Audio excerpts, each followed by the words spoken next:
رسميا لجنة الاستئناف الكاف تقر بهزيمة منتخب السنغال أمام المغرب في نهائي كأس أفريقيا ب3-0 باعتباره منسحب من المباراة، وفوز المغرب ب3-0، وبالتالي المغرب هو بطل كأس أفريقيا 2025 وليس السنغال. ولكن السؤال يطرح نفسه، شنو غيوقع دابا؟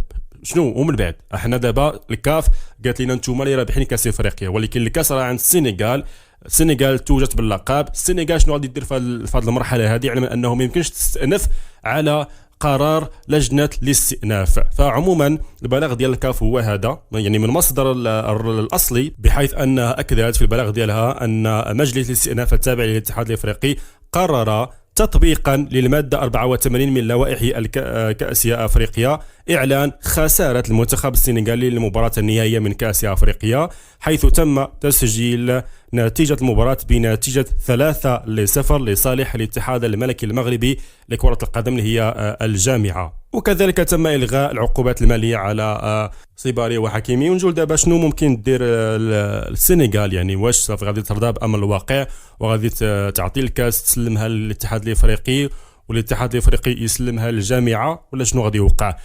للسنغال دابا حاليا راهم تيوجدوا الملف ديالهم باش انهم يتجهوا نحو محكمه التحكيم الرياضي الطاس، لانهم ما يمكنش انهم يستأنفوا كما قلت على قرار لجنه الاستئناف. هذا القرار نتاع اللجنه هو القرار النهائي، ما يمكنش تستأنف ضده. فالحاجه اللي امامك انك تمشي لمحكمه التحكيم الرياضي الطاس. فالاتحاد السنغالي لكره القدم دابا حاليا راه كيوجدوا ملف بحسب الصحافه ديالهم انهم غيتجهوا نحو محكمه التحكيم الرياضي، وهي اللي غادي تحكم في هذه النازله.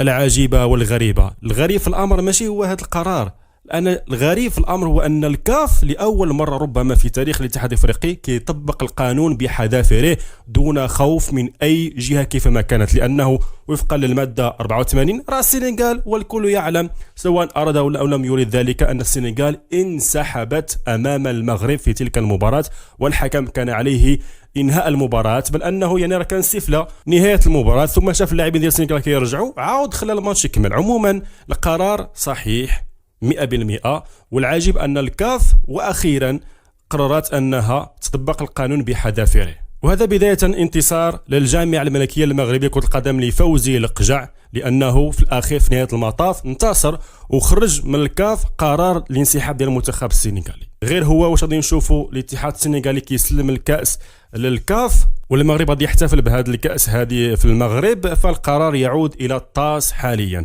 القرار ديال الطاس الأخير هو اللي غادي تبني عليه القضية. إذا قررت الطاس أنه فعلا السنغال منسحبة، وهذا اللي كان أعتقد في اعتقادي الشخصي بحسب القوانين ديال الفيفا، السنغال انسحبت أكثر من ربع ساعة، إذا راها انسحبت من المباراة. وإذا الكاف قررت أنه فعلا يعني إيداد القرار ديال لجنة الاستئناف ديال الكاف، فالسنغال تكون مجبر أنها تعطي الكاس للاتحاد للكاف عفوا، والكاف تعطيه للمغرب، وإذا لم تقم بذلك سوف تعاقب بعقوبات ثقيلة جدا، طبعا وفقا لقوانين الكاف وقوانين كرة القدم.